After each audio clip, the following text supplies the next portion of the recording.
Hi, everyone. Welcome back for another episode of Auto Header Files, a podcast where I talk to AGPs and AAPs about their experience and their thoughts on gender matters.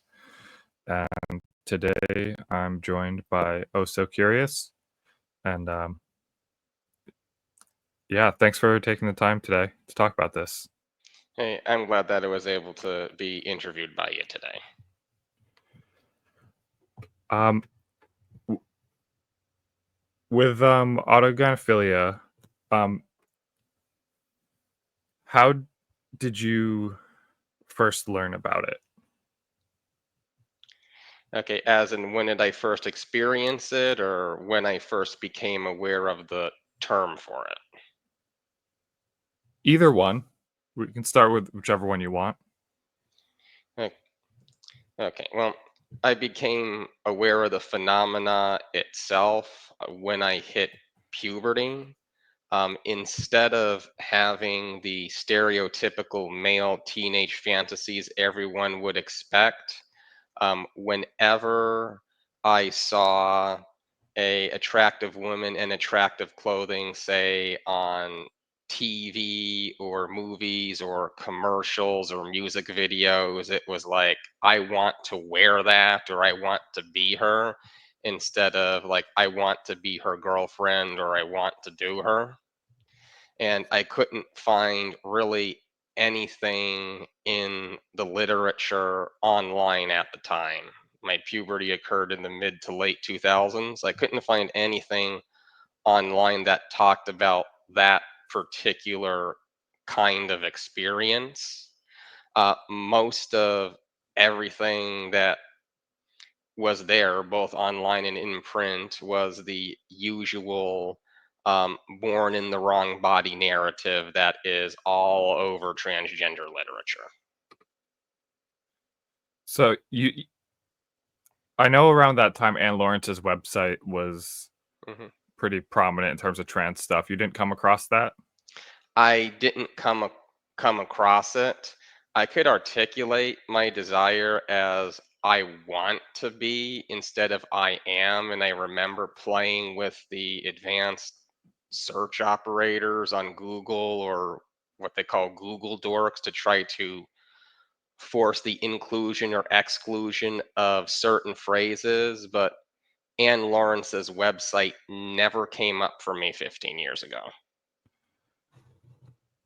Huh. And when did you actually come across the concept of autogynephilia? Like, how'd you find it? I came across it in 2020, like right before the pandemic hit, because it would be a question that would be on my mind.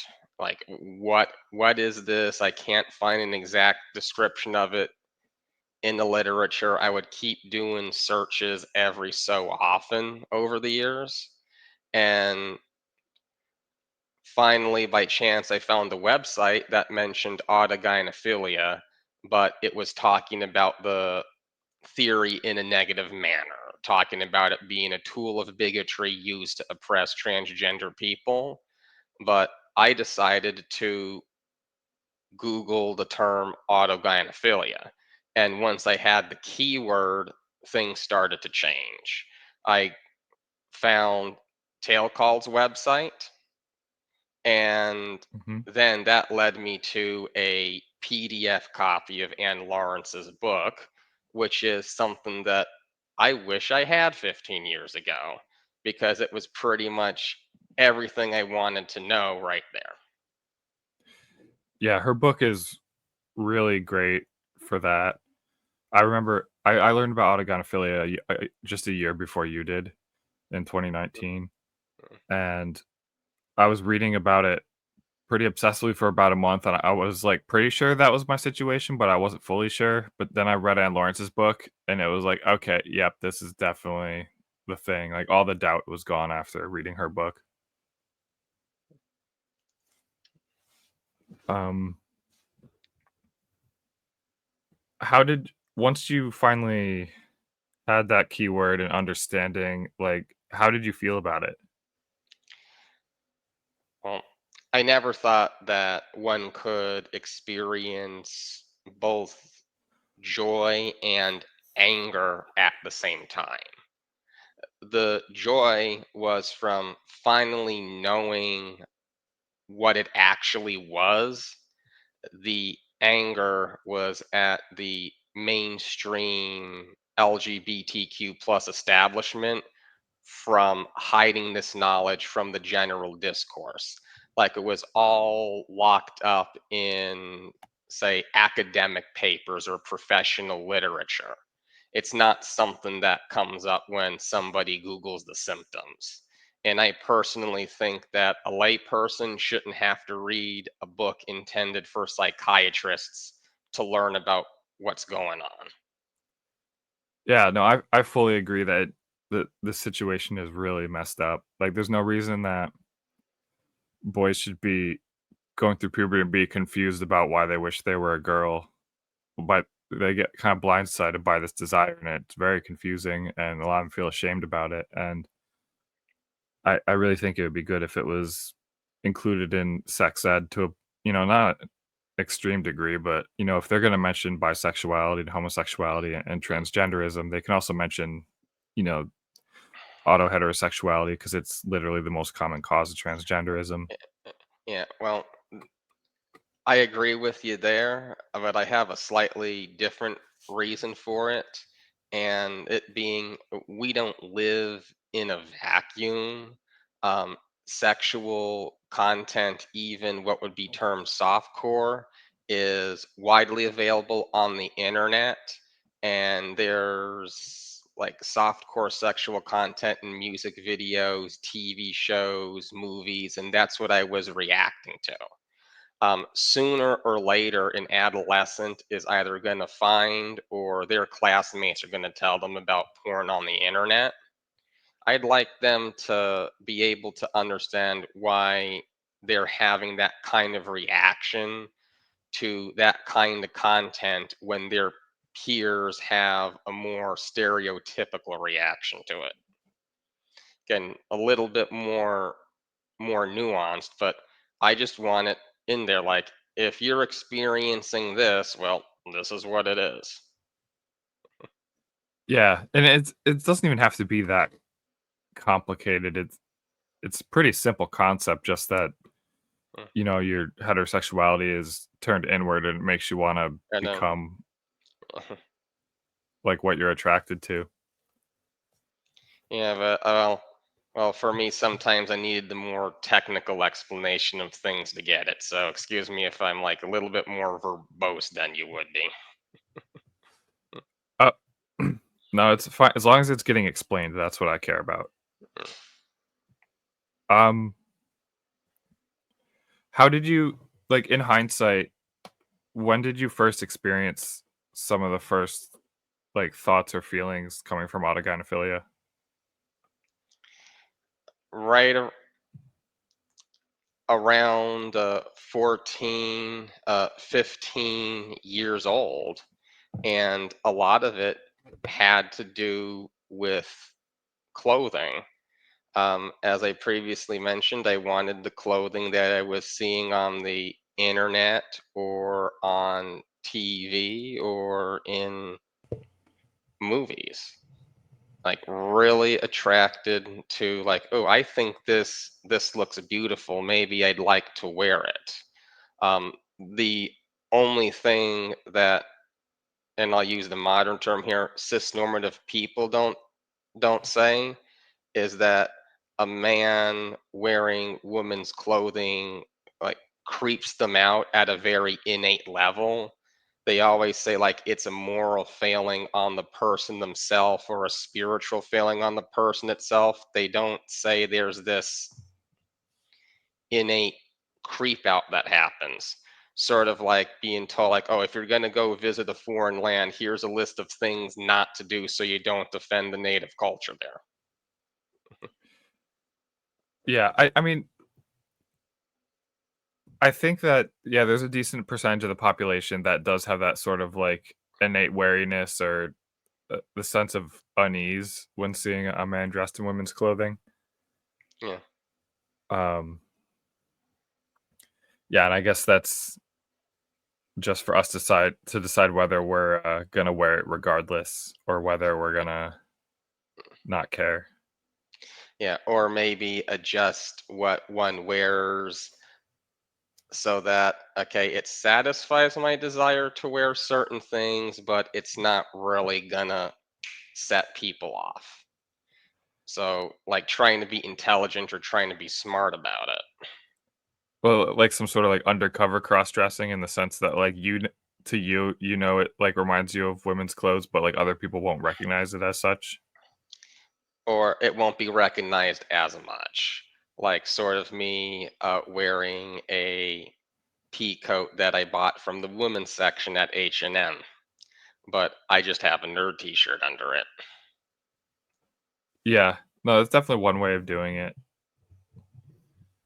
Um,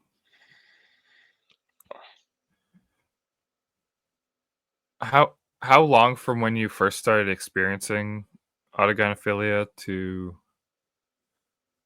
learning about it? Like how long was it? About 15 years. Yeah, that's a pretty long time. Some kind of similar time frame for me too. And it's I can remember it being really confusing to sort of be like, why do I wish that I was female? And I didn't talk about it with anyone because it felt like stupid feelings. Like this doesn't make any sense. Um, but yeah, once I learned about it, I become more comfortable talking about it because I actually understood it.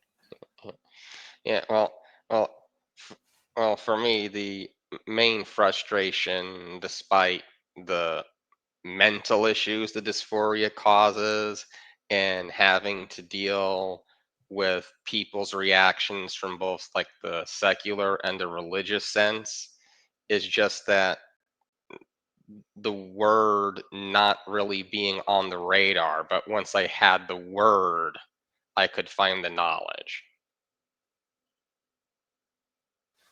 Yeah. No, I mean, having the word worked the same for me. I was then able to understand it. Have you ever been in romantic relationships? And if so, how has this affected it? Okay, I have not been in a romantic relationship. I'm honestly one of those 30 plus year old virgins. Yeah. Is it like part like do you like lack an interest in seeking out women? It had to do mostly with how both the boys and girls in my high school acted.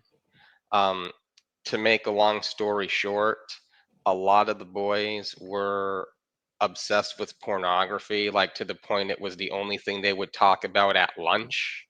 And a lot of the girls just wanted to go straight to third base, like they didn't want to date. And at the time, that all just threw me for a real big loop. Like it was just too much? Like it was just too much, and that part of my, for lack of a better metaphor, that part of my brain just shut down. Do you think you'll ever be interested in pursuing a relationship?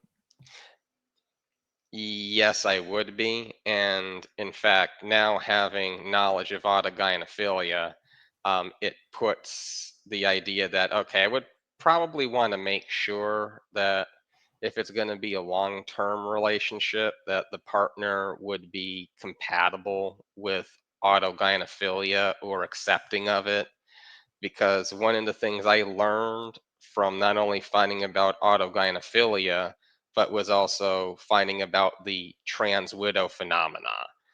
These men that suppressed it so that they could get into a normative relationship, and then it explodes a few more decades down the road.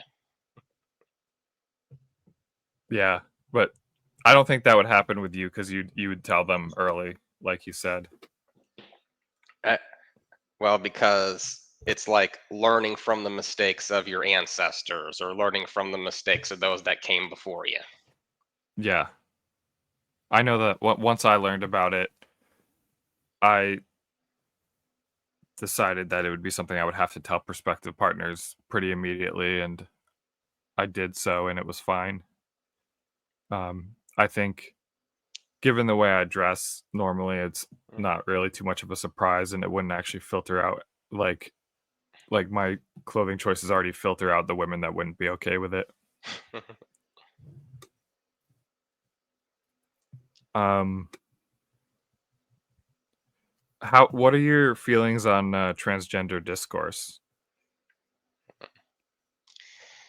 Well, I would be repeating myself again here, but I very much do not like that they put a sociocultural embargo on autogynephilia to the point that like I wasn't able to find out about what it was for 15 years. Trying to talk about it in a positive manner gets you like kicked out or blacklisted from mainstream transgender communities. They don't consider it a valid trans identity or a valid path to becoming trans. And like you can go on these gender wikis, there's a couple of them, and find many gender identities identified, but not autogynephile. And of course, a wiki, meaning, oh, you can sign up for an account and add to it just like anybody can edit Wikipedia.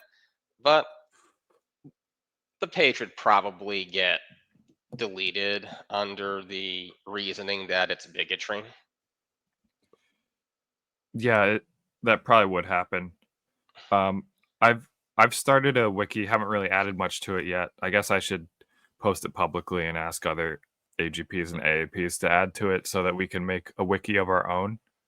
Um, because I think it'd be really helpful for us to have our own wiki so that when people are curious about autogynephilia or autoandrophilia, they can come across sort of impartial information about it that is written by the people that experience it. Yeah. And And also yeah, do some SEO so that when people type the symptoms in, when Google's AI summary starts generating, we're the top hit. that's definitely something to keep in mind. Um, Because yeah, I I'm not. know, because Google didn't have those AI generated summaries when I was a teenager, but you know, we've both been around the internet enough probably to know that most people are going to look at like the first five results when they Google something. Yeah, And and they're so, gonna search like, "Why do I want to be a girl?" or yeah, something like that. so bingo. Like, and that was exactly one of the search queries I used when I was a teenager. So it's one thing to have the website out there, but it needs to be able to be found by the people that need it. Yeah, I'll keep that in mind. I've been meaning to make a post about it and invite other people to help contribute to it because I think there's enough self-aware AGPs where we could build a decent wiki. And the cool thing about having it in the wiki format is that we could also copy paste sections of it into Wikipedia without having to do any extra work. So when it gets like reverted or deleted by, the people that are trying to control this information, we won't feel bummed out that it like erased our work, so to Uh, speak. eh, e- yeah, because see because the article on Wikipedia is Blanchard's transsexualism hypothesis, and the wording is like in such a vague manner that it won't click. And I'd Yeah, like the article to be called, well, autogynephilia, and the wording be done in such a way that it clicks, and the citations at the bottom are Blanchard, Bailey, Lawrence, yourself, etc.'s studies, books, and articles. Yeah, that's definitely the plan. Um, aside from the sort of embargo on autogynephilia information, do you have any other opinions on the transgender politics or transgender movement? Okay. Well, my opinions on the transgender movement as it stands right now is I think them not really, for lack of a better word, policing the more extreme like members or followers that are doing some of the really nasty stuff, like the ones that dress up in crazy clothes and go into women's locker rooms or restrooms, or the ones that try to manipulate the basic language that everyone takes for granted. All of these things that have led to the current conservative backlash, at least here in the United States. It's like they didn't really have it in their community like, hey, this extreme behavior is unacceptable and it could harm our community. Yeah, I've noticed that there's an issue where they as long as someone is saying the directionally approved things in terms of being like pro trans, there's no pushback when people go too far. Hmm. Yeah, and that pushback's not coming from within their own community.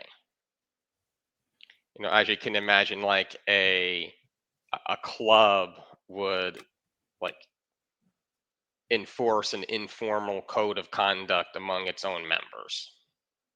And there's like, hey, you shouldn't be doing this because it does this, this, and that, and it could lead to something else.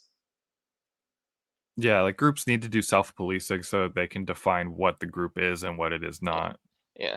Second one, and which is why I've thought a little bit too about the clothing that I'd like to wear, is there are quite a bit that, in my opinion, do not have the self awareness to realize that everyday cisgender women do not dress nor act like porn or glam models in real life. Yeah, I mean, they definitely typically don't. And, and There's always a few, Yeah, though. and then those are the pictures and videos that end up being posted on X by gender criticals, being posted by libs of TikTok, being posted on Over It.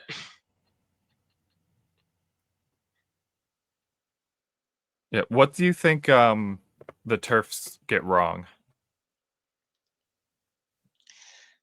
That merely having autogynephilia or merely being autogynephilic uh, means that one wants to be this evil demon and then invade all of the women's private spaces.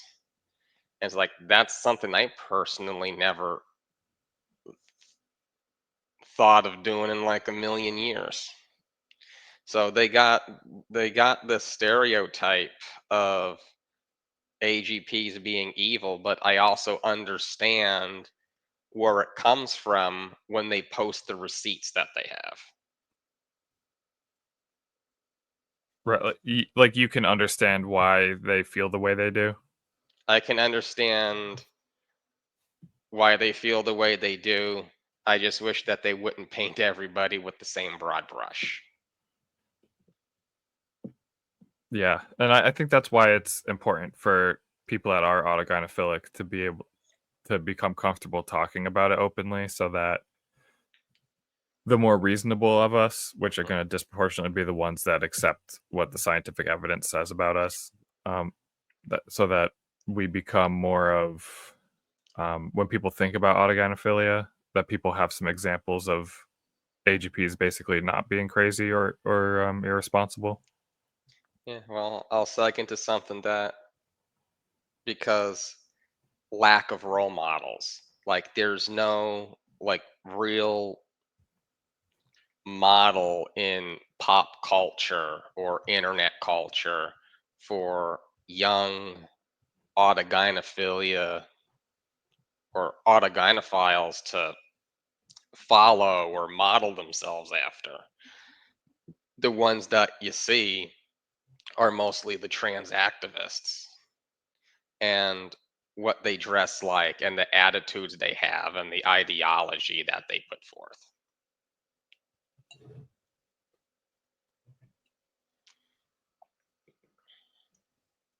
Have you encountered any like, do you know any autogynephilic or autoandrophilic people in real life? Not IRL. And I also don't know any like trans people IRL either. Yeah, I mean, I know personally, like, I definitely see them around where I live, because there's a lot of them in my city, but in my social scenes, like, I if I am talking to them, I generally, like, don't talk about autogynephilia or autoandrophilia because it would I know how many of them can get, like, really strongly triggered and then just try to, like, get someone socially ostracized for having a forbidden belief. So it's like I only talk to people that are pre-transition about it.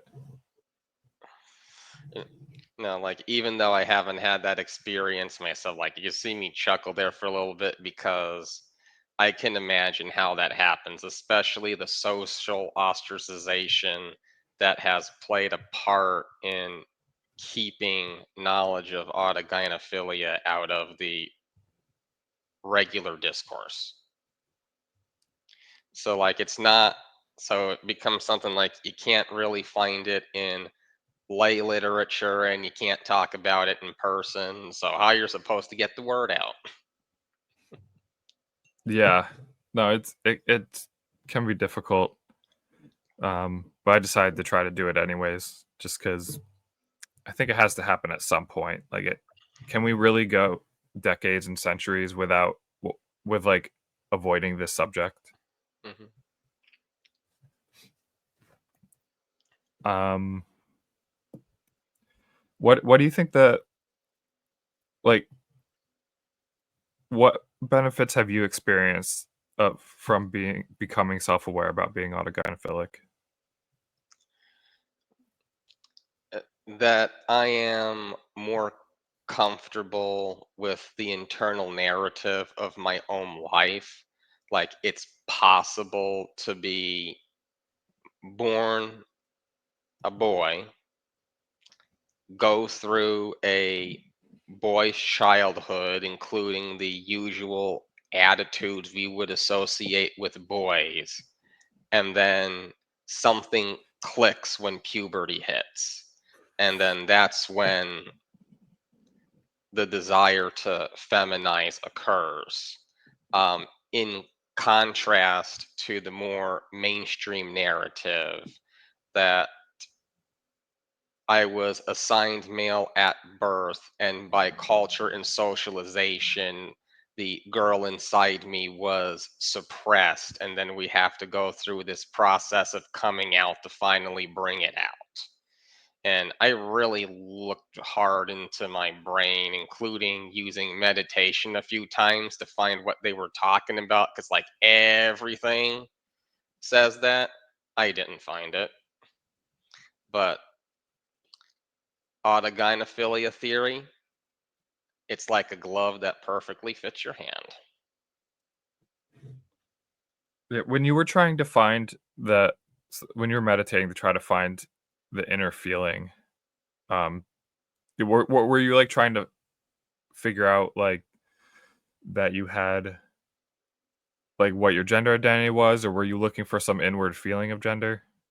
I was looking for any sort of missed signs, like sometimes we get nostalgic about things from our childhood and we try to play that memory back, but I wanted to see them a lot more like lucidly and vividly than usual, like you were playing back a videotape.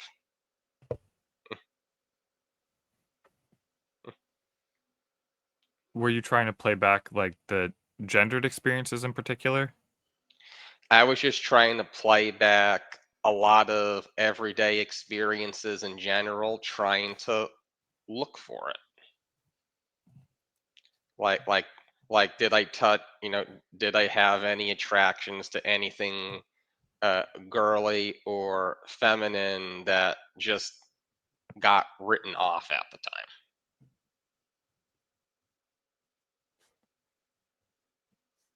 Um, I've I've seen you post sometimes of your, like, efforts with the LLMs, like, trying to Mm, get them to talk about autogynephilia. yeah. Would you mind talking about that for a bit and sort of explaining, like, 'cause you have to kinda get around their guardrails around talking about this subject, and I found it frustrating trying to get them to talk about it, they won't, but it seems like you've been more successful at it, so, like, could you talk about some of your experience with that and sort of how to get around its bypass its filters?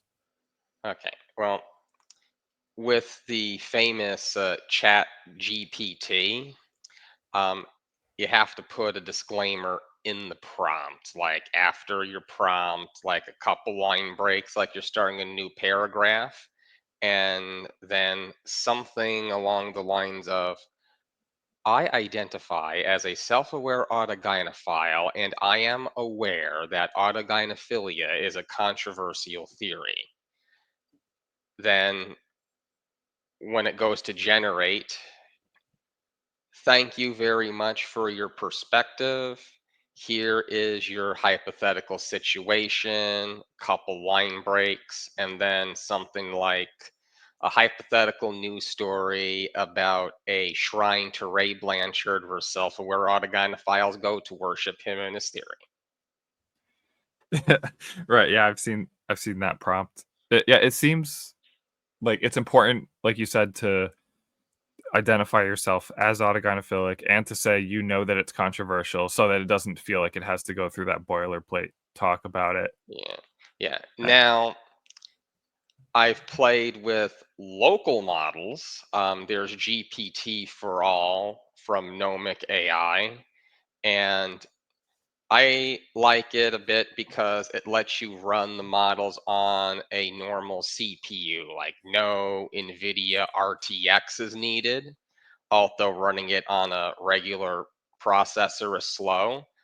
But with locally run models like the Snoozy and the Mistral Instruct models were a couple of my favorites. You don't need any disclaimer. right, because I guess whatever things they have built in to stop it from saying the forbidden things, it's on their particular servers and not built endemic to the model itself. Yeah, yeah. And finally, I've played with that new DeepSeek R1 model from China, and no disclaimer needed. You can do all the autogynephilia prompts you want. Yeah, I've tried that a couple times with DeepSeek R1, and it definitely it's it's much less, guarded about what it says, and Yeah. even if you do ask it about a thing that it's forbidden to talk about, if you d select the deep think option, it'll still say the forbidden thoughts in its chain of thoughts, even if it doesn't ultimately Well, output that as the official text. text, yeah. Well, I always turn on the deep thought option because I just like seeing it know who Ray Blanchard is. know that he is a Canadian sexologist who developed the theory of autogynephilia, and this is why his theory is controversial in the trans community. And while writing the hypothetical article that you requested, it's best to avoid wording or terminology that might set other side off. Maybe I'll also use the Associated Press style manual in writing your hypothetical article. So it knows who the characters are, knows what the controversy is, and does its best to sort of work around them.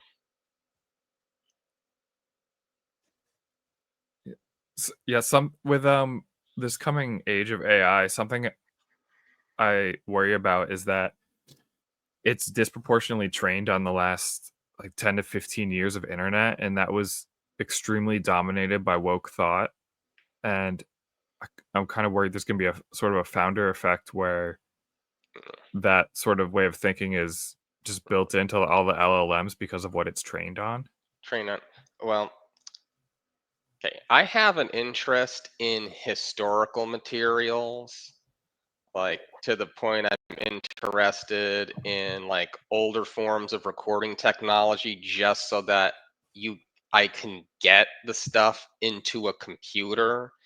And I mean, there's internet archive scanned books, there's a few shadow libraries around the internet, but what we would run into, especially if you want to ingest all of the 20th century stuff into the LLM model, is, of course, copyright. A lot of these older books are still under copyright. And as you can probably see from some of the lawsuits that have been filed, well, I'm not a lawyer, but some of these authors and publishers do not like the idea of their works being used to train AI without permission and or compensation. Yeah. I mean, I know they don't like it, but it's going to happen regardless of whether it's illegal, Mhm. because the AI companies just downloaded it from the shadow libraries Hmm. like Library Genesis Yes. or Anna's Archive. And I am aware of both of those. But the reason why I would want like the older perspectives in there is so that you can get more of a bird's eye picture of how things changed over time, or compare and contrast the thinking of different eras or different ideologies, or even somehow finally being able to synthesize old school with new school and hit middle ground. Yeah, I would like to see that happen too. I got a lot of value out of the older materials. Like when people told me I couldn't be autogynephilic because that wasn't real. Um, it was going back to Hirschfeld and reading his book and reading Havelock Ellis's Eonism that made me really confident that no, this is real because the stuff written over a century ago didn't have to abide by the current um, forbidden topics, and so I can trust that this is a real phenomenon. Well, I didn't have to go as far back as Hirschfeld like you did. I just had to get Anne Lawrence's book, and that greatly um, relieved me. But I would just like to be able to say, okay, we have these patterns that were noted by older generations of researchers. Um, can we still find these patterns today? Although they might manifest differently because culture and fashion have changed over the years, and especially sexually explicit content is a lot more available on the internet now than it was in those researchers' times. Like they didn't have internet.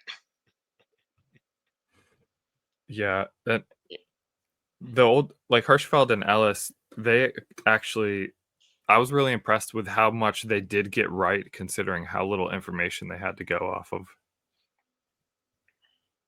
Have you read either of them? I haven't read them in full yet, but it's on a reading list because, and like, unlike a lot of these activists that seemingly have trust funds and can afford to be activists 24/7, you know, I work from home. I have a work from home job and I have to support and help out my family. So I don't always have, say, time or headspace to really go deep dive as much as I'd like to.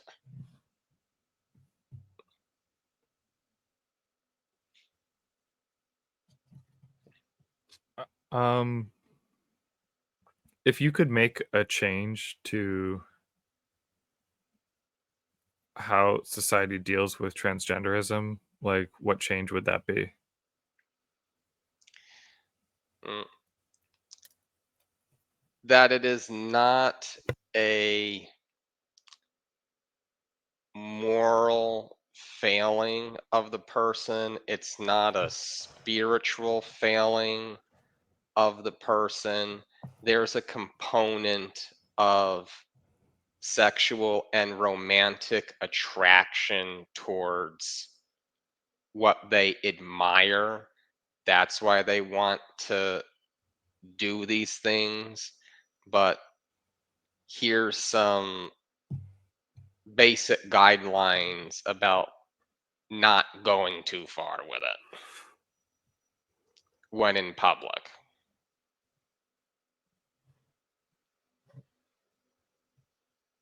Yeah, and I guess, like, considering the context, like, maybe dress different at Pride is how you would at, like, a funeral or at work Yeah, or whatever. yeah.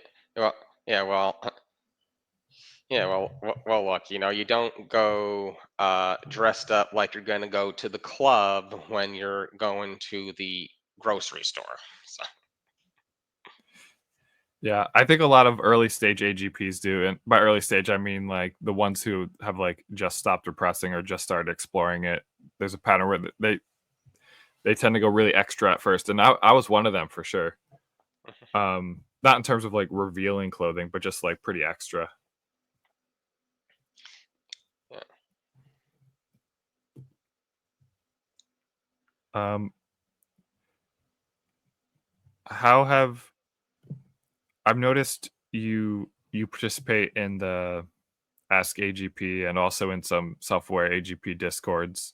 Mm. Uh, what is appealing about those spaces?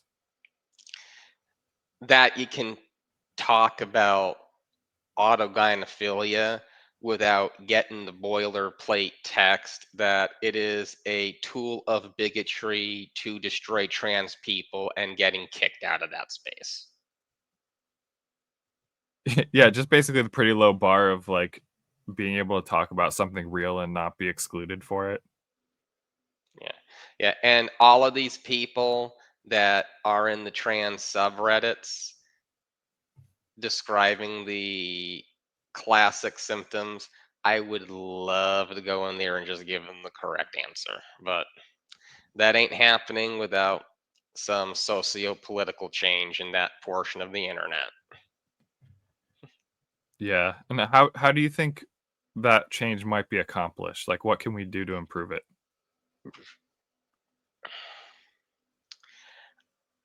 I, as much as a lot of us are reserved and we just want to live our lives, um, a lot of these activists got their way of thinking into the discourse by being loud. I think we're going to have to get loud.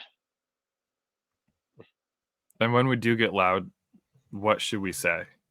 You know, we sh- we should pretty much say that, hey, this is one way that trans can come to pass. It can happen a little bit later in life. It can happen around puberty. It can happen out of a strong appreciation of what you're attracted to, like trying to take some of that nuanced explanation, but distill it down to where a layperson or an adolescent can understand it without too much getting lost in translation. Does that mean talking about it in the very relatable ways of, like, why like, the feeling of wanting to be a woman, like, is usually caused by this, or, like, if you ask yourself, like, "Do I wanna be her or be with her?" Like, that's often the sign of it. Yeah, it would have to be my personal opinion in a way that's relatable to them, because the way that others have tried to do it, like it's too nuanced or too technical or too clinical for it to click. Yeah. No, that's something that we could really benefit from working on as a community together, making articles that are the most relatable, 'cause I I think that those are the ones that are the most convincing to people. Like, I know, Dakota, who had on this podcast before, she's gotten a lot of, like, 4chan AGPs to, like, accept that they're autogynephilic by writing relatable articles about it and speaking about it in a relatable fashion.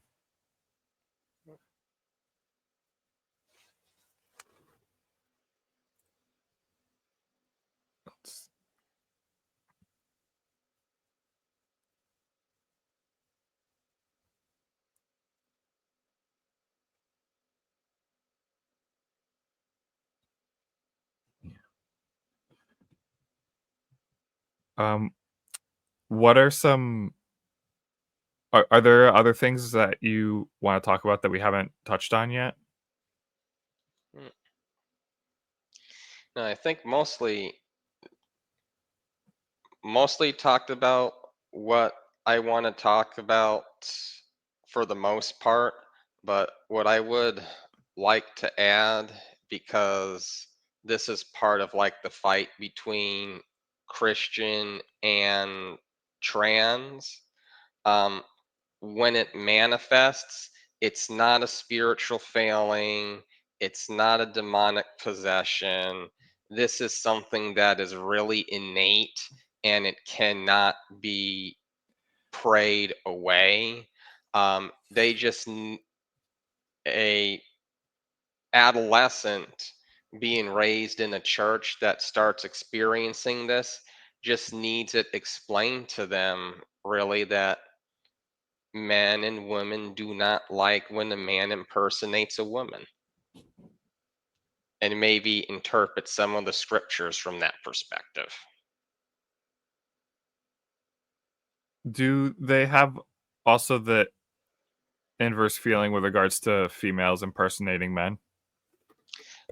I've never really seen that much of it in practice, and like it's a really orthodox or really old school church.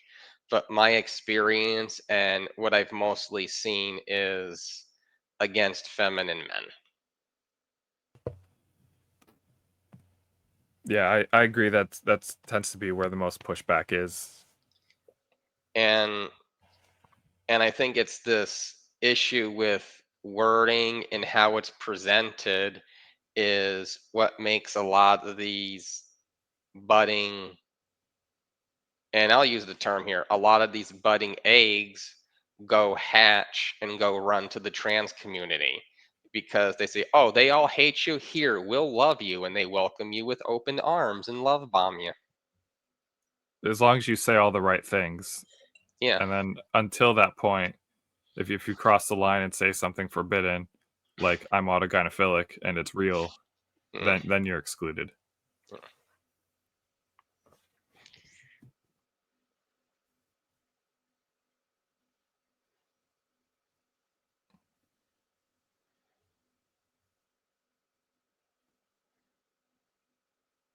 What do you think we can do in the self-aware autosexual subculture to grow our numbers?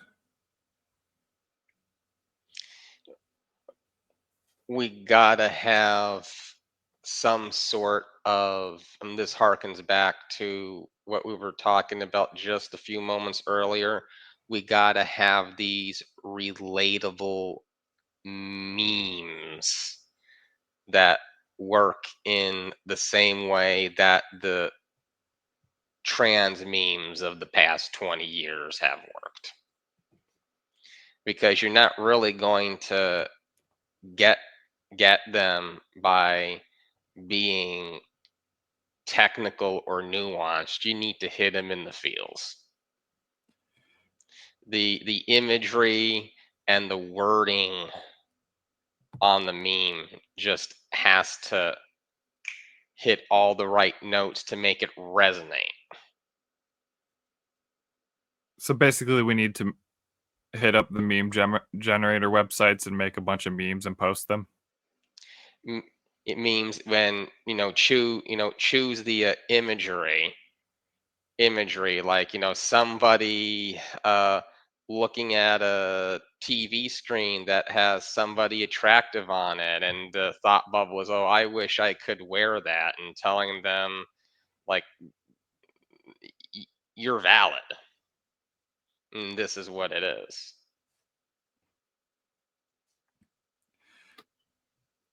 uh, I mean, Y- it would take me a while to think of some more of them because I just thought of that one on the spot.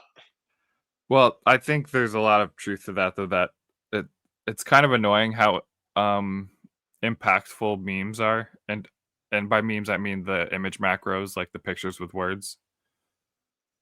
Um, but it Yeah. does seem like that is the way forward. Yeah.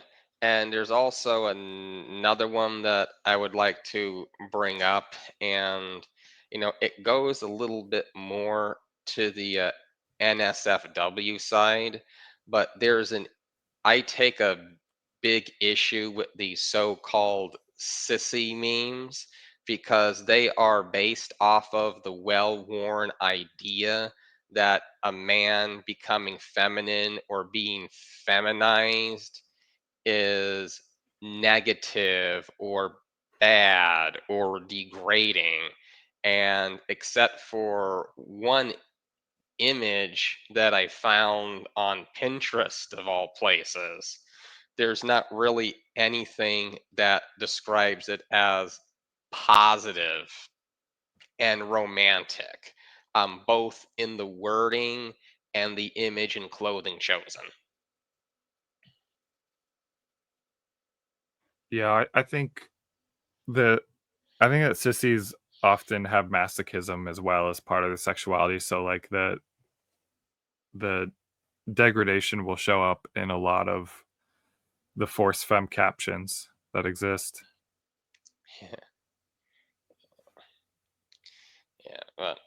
Yeah, but that's not what I'm looking for, and that's not what I'm looking to see.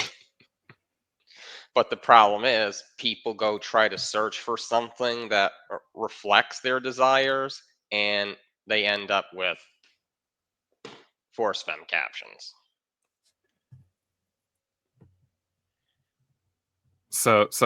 Basically we have to start making tasteful feminization captions. To counteract the ones that, for example, show up when people like do Google images searches or whatever searches or wherever they go to consume that content.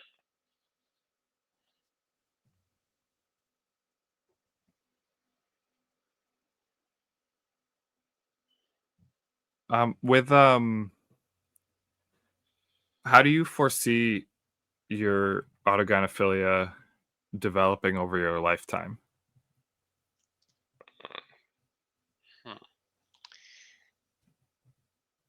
I see myself gaining like a more wisdom and a cooler head as I get older, and then maybe some of the more, like, for lack of a better word, um, horniness fades a little bit, and it becomes more of a romantic thing for me.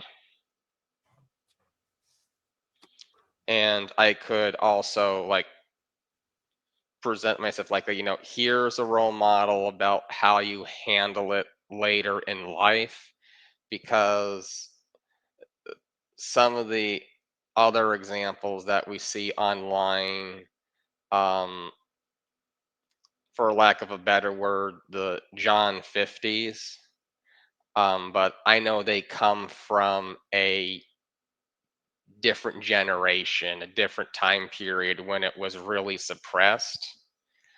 I'm not exactly sure how we're all gonna look and sound 30, 40, 50 years from now.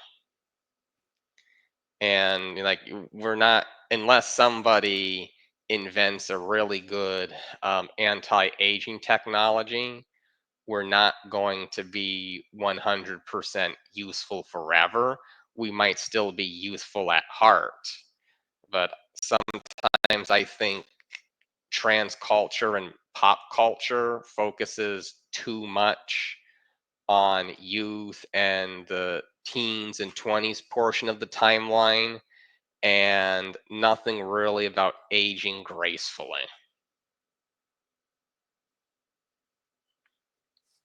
Little long-winded there, but Well, I mean, hopefully you'll be long-winded. This is a long format audio. It's a perfect venue for it.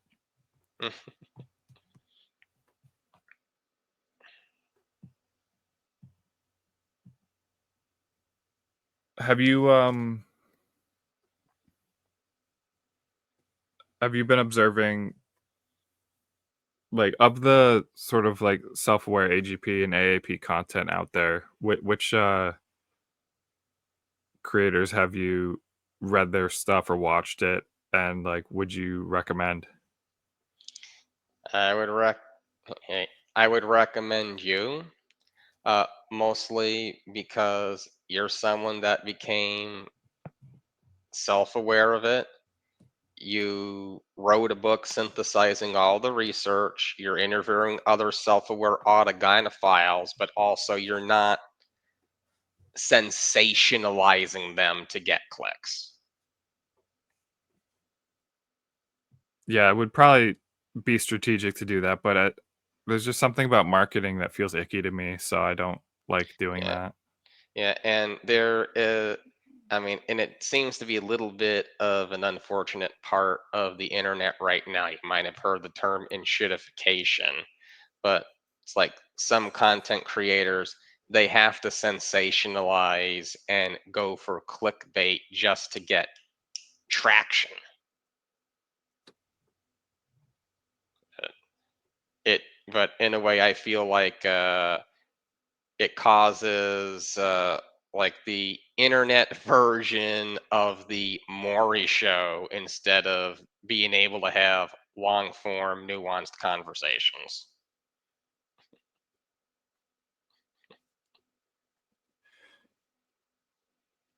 Let's see. So, like, um often to like close out, I ask like what you would want other AGPs to know. So if you don't have any other things you want to talk about, um Yeah, yeah. Well, what I would like to close out with is, there's nothing really wrong with you morally or spiritually. Uh, yes, it's been talked about as a condition or a pathology, but your sexuality just works differently from the rest of the population. And it's okay to have these desires and okay to express yourself in certain ways, but have some cultural awareness about it to not put out these extreme, over the top looks and behaviors that could give us a bad name.